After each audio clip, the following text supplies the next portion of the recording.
amantes de línguas, sejam bem-vindos ao meu canal. Hoje vamos falar em língua portuguesa, porque estamos em festa. No dia 5 de maio celebrou-se o Dia Internacional da Língua Portuguesa pela primeira vez. Estamos de parabéns. Vamos falar sobre as visitas do Dr. Valdés, que é do João Paulo Borges Coelho, um escritor moçambicano, muito bem celebrado internacionalmente, tem os seus livros traduzidos para várias línguas. Tenho de confessar que eu tenho este livro há 2 anos, nunca tive a oportunidade de o pegar. Confesso também que pelo título, As Visitas do Dr. Valdés, a mim sugeria que fosse realmente falar só de cirurgias ou então de algo policial. Na minha ideia estava certamente envolvido algum crime ou alguma morte marcante. Por isso é que eu pensei, vou adiar, tenho a certeza que ele escreve bem porque é experiente. A minha relutância não estava necessariamente no facto de desconfiar que ele não se escrevesse bem. Era mais por achar que pudesse não fazer o meu estilo. Então, claro que eu leio também literatura que não tenha muito a ver com o meu estilo, que é para aprender. A gente tem de ler de tudo. Mas pronto, estava a adiar porque não estava com disposição de abrir a mente, digamos, para qualquer coisa como referi anteriormente. Pela minha surpresa, e vocês acho que vão gostar de saber também, que afinal o Dr. Valdés é um empregado doméstico. Sim, é um empregado doméstico, se calhar por aí já começa a ser mais aliciante, não é? Quando virem este livro nas prateleiras das vossas livrarias, o Dr. Valdés, folheiem um bocadinho, irão gostar de ler o livro. Tenho também de dizer que geralmente as pessoas tendem a fazer resenhas quando acabam de ler os livros, mas não será o meu caso. Infelizmente não consegui acabar de ler o livro porque comecei há 2 dias atrás e depois tive outros assuntos a tratar. Mas mesmo assim acho que tenho informação suficiente para poder aliciar novos leitores. O livro tem, portanto, esta edição, Nzira, tem 220 páginas, eu estou na página 80, portanto não estou assim tão desinformada em relação ao enredo e tentarei fazer o mínimo de justiça para que possam ler ou então possam comentar os que já leram o livro, não é? Muito bem, temos o Dr. Valdés como empregado. Portanto, é um empregado que se chama Vicente, que encarnou o tal do Dr. Valdés, que por acaso já existiu, mas morreu e teve de ser reencarnado no Vicente, devido ao facto de uma das protagonistas do livro não se ter esquecido da prestação deste médico na sua vida, até porque tinha uma certa atração amorosa ou física por este doutor. E quando se tornou velha, doente, eu penso que teve demência, quando chegou à altura da velhice, a irmã da Sá Amélia, que é a senhora com demência, decidiu ressuscitar o Dr. Valdés através do empregado doméstico das senhoras, que é o Vicente, não é? O empregado doméstico tem das melhores qualidades possíveis. Assobia dentro de casa enquanto faz as lides de casa. É de certa forma refilão, não é? Porque na verdade são 2 velhas, ele é novo. Ele já é a 3ª geração a trabalhar para a mesma família, portanto tem uma certa confiança em relação à família, cresceu na casa, está um pouco mais folgado, relaxado, então o respeito que provavelmente o avô ou o pai tiveram para com essa família não é o mesmo respeito que ele tem, não é?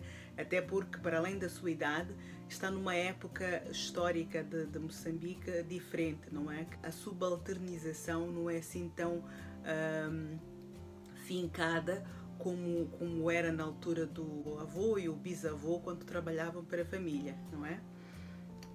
Cuida de 2 velhas, uma delas tem demência, já disse. Está na cadeira de rodas, ele faz tudo por ela. Dá banho, embora não trate das partes íntimas. As partes íntimas são lavadas, digamos, temos de dizer mesmo assim, são lavadas pela irmã mais nova, pela velha mais nova, não é?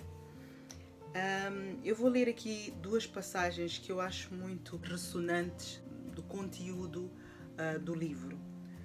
Página 33.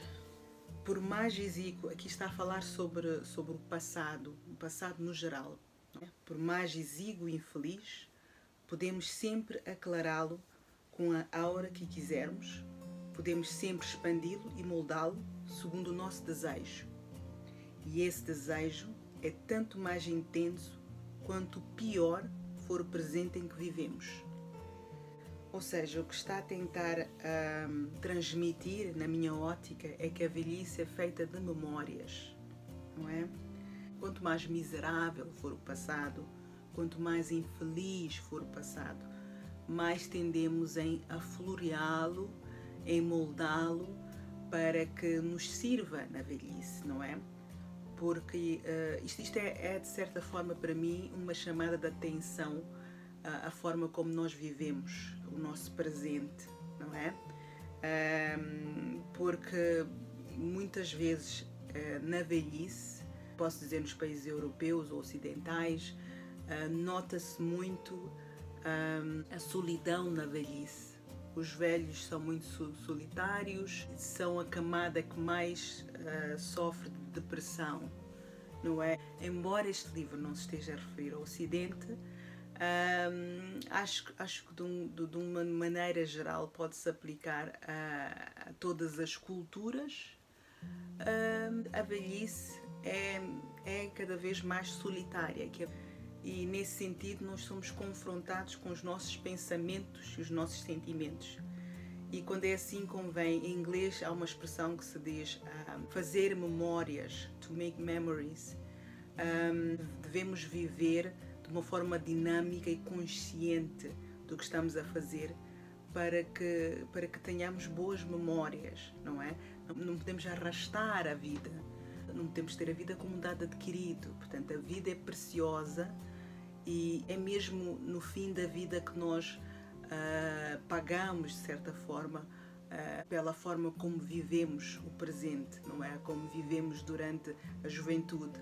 Se, por exemplo, a pessoa passa a vida a fazer o mal, não é? Chega a velhice, independentemente da religiosidade, a pessoa tende a refletir muito sobre a sua vida. E pronto, é aí quando se confronta com possivelmente as malfeitorias, não é? Pesa a consciência e sabemos que a velhice chega a ser mais longa do que a juventude, não é? Então, este livro para mim é uma chamada de atenção à forma como devemos viver a vida, porque seremos certamente assombrados pelos nossos atos que tomamos durante a nossa vida ativa. É mais ou menos isso. E depois a passagem que diz: quem não consegue olhar para fora fica só a olhar para dentro, também reforça esta ideia. Isto veio do Dr. Valdez, o encarnado Dr. Valdez, quando ele pensava ou então refletia com a irmã mais nova, a dizer que, olha, imagina que ela se torne cega. Se isso vier a acontecer, quem não consegue olhar para fora fica só a olhar para dentro. Portanto, é o reforçar da ideia de que é na velhice que nós temos de confrontar mais os nossos demónios, não é? Portanto, se calhar o melhor é mesmo evitar, não é? Evitar, não sei, não estou a tentar pregar, mas evito prejudicar o outro. Evitar ressentimentos, não é? Que é para ter uma velhice mais tranquila. O enredo do livro reflete os anos antes da independência, não é? Porque depois vai haver uma referência à luta pela independência. Portanto, nessa altura havia muitos portugueses que iam para Moçambique. O livro reflete a relação desses portugueses com os seus empregados domésticos. Isso é muito interessante de se ver. Reflete também a relação entre os portugueses homens, os machos, e as negras, em quão eles não se cobiam de ter relações sexuais com as negras, como diz o próprio autor, aquilo era um fabricar de pardos na altura. Inclusive as protagonistas do livro são mestiças, não é? Em Moçambique não era incomum que ladrões, não é, fossem humilhados na praça pública. Ladrões eram amarrados a uma árvore ou então um poste e levavam grande porrada da vítima e também da população em geral, que era para poder dar uma lição ao criminoso para que não voltasse a repetir o ato, não é? Aqui há um episódio em que se explica todos os passos até a praça pública.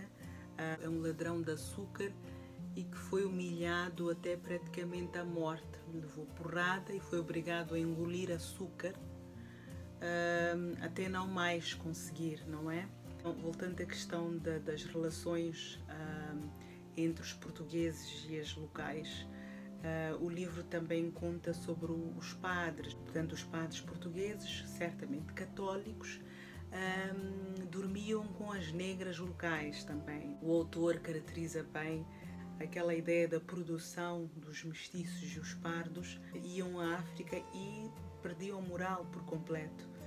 O marido da senhora de cadeira de rodas, da senhora que tem demência, tinha uma amante negra bem praticamente no quintal de casa. Ele ia lá dormir na esteira até que acabou por falecer na casa da amante e na esteira. Eu acho isso brilhante, acho que foi muito bem posto por parte do autor, que ele tivesse que morrer lá na esteira da amante preta. Acho muito perfeito. O empregado doméstico disfarçava-se de Dr. Valdez para ir fazer visitas à Amélia, que vivia entristecida, porque tinha tido uma vida completamente infeliz. Pronto, já estava cansada de viver e eu consegui ler a primeira visita do Dr. Valdez e é hilariante, portanto, a conversa que eles têm, a forma como a Amália reage. Ela quer falar e por sorte não é ela quem quer falar. Ela foi capaz de falar de tudo, incluindo do próprio Vicente, portanto do doutor com quem ela estava a conversar. E o Vicente aproveitou-se dessa oportunidade para pedir à doente que tratasse o Vicente melhor do que estava a tratar.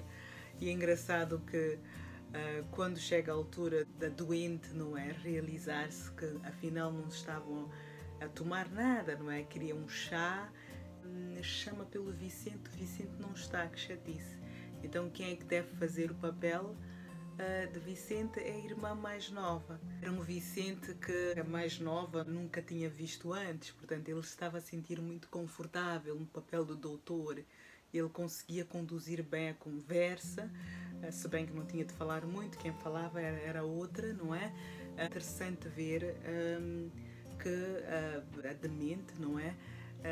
Via naquele negro mascarado o Dr. Valdez, porque haviam anunciado no dia anterior que o Dr. Valdez, não sei como é que funciona a demência, mas ela acreditou que estivesse perante o Dr. Valdez mesmo que o doutor fosse negro.